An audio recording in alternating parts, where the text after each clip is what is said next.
La energía nuclear de fisión es una de las formas más polémicas de producción de energía. A diferencia de la fusión, que todavía no dominamos, y que consistiría en unir átomos ligeros, la fisión consiste en romper átomos pesados de uranio, por ejemplo. Pero en el proceso, en el que podemos conseguir un montón de energía eléctrica, también se producen residuos radiactivos, lo cual representa un problema. Hoy estamos en el CIEMAT para intentar comprender mejor en qué consiste la energía nuclear, cuál es su potencial y cuáles son sus mayores retos.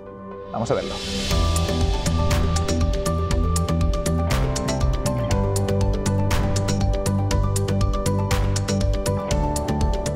Hoy visitamos el CIEMAT, en Madrid.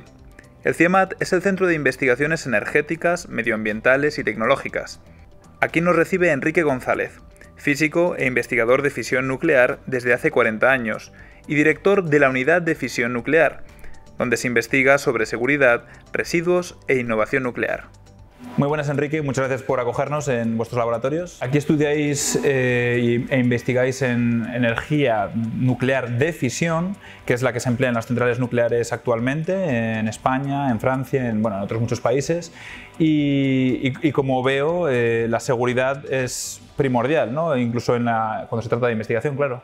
Efectivamente, en la tecnología nuclear se manejan materiales que son peligrosos y para que esto se pueda hacer sin ningún riesgo para la salud de las personas, pues la cuestión de la cultura de seguridad se impone desde el principio y además estamos sujetos a una supervisión del Consejo de Seguridad Nuclear para garantizar que todas las operaciones que hagamos siempre sean respetuosas de la salud y de los medios que podamos utilizar.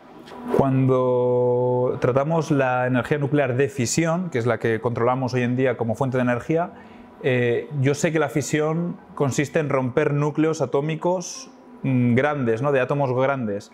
¿Me podrías explicar un poquito más en qué consiste esta reacción y cómo se consigue esa energía? Vamos a ver, lo que pasa es que los núcleos más pesados, que tienen más protones y neutrones, esos núcleos son inestables, son menos estables que los núcleos un poco más ligeros. En el caso de la fisión nuclear actual, los isótopos que más utilizamos para producir fisiones son el uranio 235 y el plutonio 239. Un isótopo es una variante de un átomo, ¿no? Un isótopo es un átomo que tiene el mismo número de protones, pero puede tener distinto número de neutrones. Entonces puede pesar más o menos, sigue siendo el mismo elemento químico. Es decir, químicamente es indistinguible, pero desde el punto de vista del comportamiento nuclear sí que tienen comportamientos muy distintos. Por ejemplo, el uranio 235 es muy fácil de romper, de fisionar cuando incorpora un neutrón, mientras que el uranio 238, que es el más abundante en la naturaleza, pues aunque incorpora un neutrón, en general no se rompe. Es mucho más estable. Es más estable.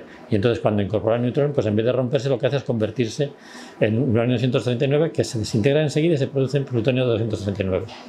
Esto tiene de bueno que lo podemos usar para producir más energía y de malo que si no lo usamos así, pues es un residuo radiactivo. Cuando se rompe ese uranio 235, al romperse se producen dos trozos que son de tamaños parecidos, no son idénticos, pero son de tamaños parecidos. Cada uno de esos dos trozos lleva una energía cinética importante, se va moviendo con una velocidad importante y cuando se frenan, depositan su energía en forma de calor en el medio que hay alrededor. Y en general, ese calor pues, va a calentar la pastilla de combustible y esa pastilla de combustible va a calentar el agua. Se acaba produciendo un vapor que entra en una turbina y esa turbina por el movimiento genera electricidad, ¿vale? Pero todo ha partido de que hemos roto un núcleo de uranio 235, que esto es lo que nos obliga, porque muchas veces habéis oído hablar que tenemos uranio enriquecido. Entonces, el uranio que hay en la naturaleza tiene muy poco uranio 235, menos del 1%. Y el que tenemos en las centrales nucleares lo queremos utilizar con un enriquecimiento en orden del 4 o 5% de uranio en 235, ¿vale? Y tenemos que hacerlo para que haya suficientes átomos que se rompen y además esos átomos que se rompen producen neutrones. Y esto es muy importante porque esos neutrones son los que luego van a producir la siguiente fisión. Entonces no tenemos que estar continuamente añadiendo neutrones, sino que el mismo proceso de fisión genera los neutrones que dan lugar a la siguiente fisión, lo que se llama la reacción en cadena.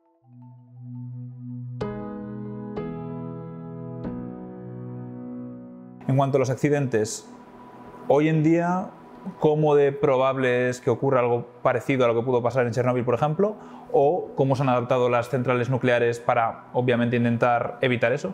El número de accidentes que hay en las centrales nucleares son bajísimos, tanto que los conocemos por su nombre. La tecnología nuclear se distingue porque cada vez que hay un pequeñísimo problema, por pequeño que sea, hacemos lo que se llaman lecciones aprendidas. Es decir, vamos a ver por qué se ha producido hasta el último detalle y cómo podríamos evitar que se vuelva a regenerar una cosa no exactamente la misma, sino una cosa parecida. Entonces, desde siempre, cada vez que se diseña un reactor nuclear, se hace un análisis muy minucioso de todas las cosas que van a pasar en operación normal, de todas las cosas que sabemos que podrían pasar en situaciones de accidente, incluso de todas las cosas que se nos ocurren y no sabemos cómo podrían pasar, pero que podrían complicar la operación de un reactor.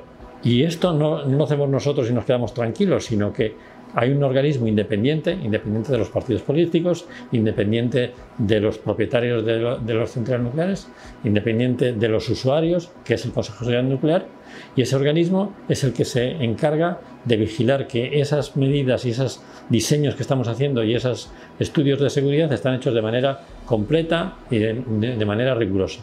Por ejemplo, se está teniendo cuidado para que no pase lo que pasó en Fukushima, que aun sabiendo que podía pasar, acabó habiendo explosiones de hidrógeno. Pues para que no pase eso, se están poniendo una serie de dispositivos en las centrales nucleares para evitar que el hidrógeno se pueda acumular. Y como esto, todo un conjunto de tecnologías que son para cosas muy poco probables, que no van a pasar nunca en la vida, pero que de todas formas todas las centrales nucleares están equipadas para que eso no pueda pasar.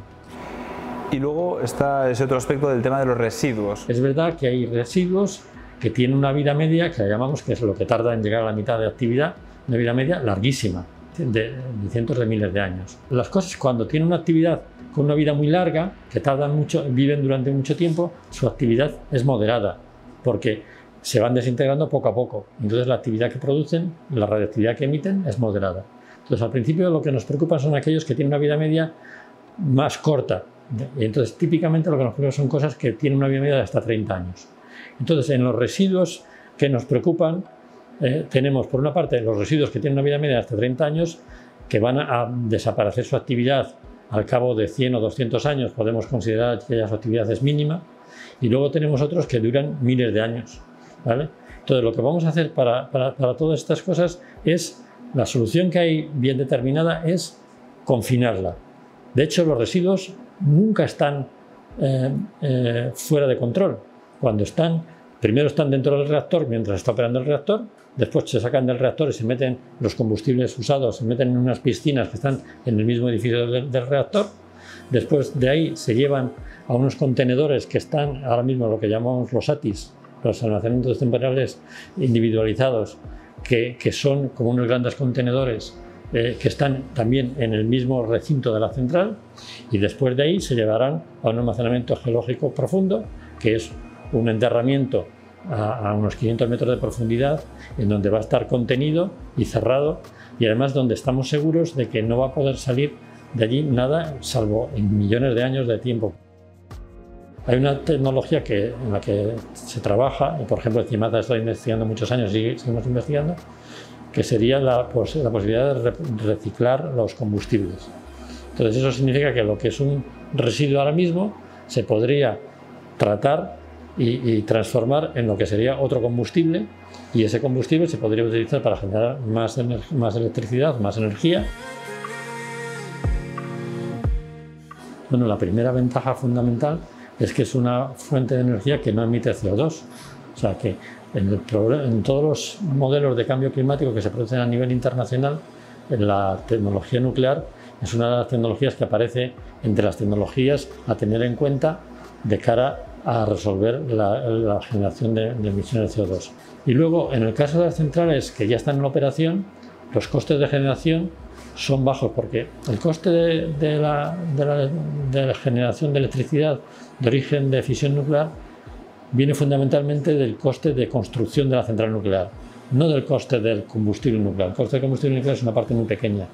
Entonces, podemos decir que las centrales que están en operación ya tienen un coste de generación y que han amortizado durante los años, poco a poco han ido amortizando sus costes de generación. Seguirlas operando pues tiene un coste de generación relativamente bajo. Entonces, de cara a un futuro, teniendo en cuenta estas ventajas y teniendo en cuenta pues, esa descarbonización, ¿no?, a la que estamos intentando ir en general con la producción de energía, ¿qué papel es el que juega la nuclear de fisión? Bueno, pues es lo que estaba diciendo antes. Esto depende del país. Cada país puede decidir usarlas o no usarlas, pero a nivel internacional, a nivel global, sí que tienen que tener un papel importante para seguir generando electricidad sin emisiones de CO2 y a un coste razonable, de manera que a nivel global de todo el planeta, pues la generación sea moderada en un proceso, al menos durante todo el proceso de transición, hasta que las renovables sean capaces de suministrar energía de una manera completa. Lo que sí que hay que ver es, de cara al futuro, si se va a apostar para esa función de regulación de la red, se va a apostar por una tecnología nuclear con bajas emisiones de CO2, o si no, al final se tiene que acabar recurriendo al gas, y en ese caso pues habrá una serie de emisiones de CO2 que siempre serán mayores que las que hay en el caso de la nuclear. Si existe una respuesta adecuada a la posibilidad de accidentes y al almacenamiento de los residuos, la energía nuclear supone una ventaja clara frente a los combustibles fósiles, al no emitir contaminación que contribuya al calentamiento atmosférico y al servir de energía de respaldo a las renovables. Sin embargo, la construcción de nuevas centrales nucleares es lenta, lo cual supone un reto importante para una transición energética urgente.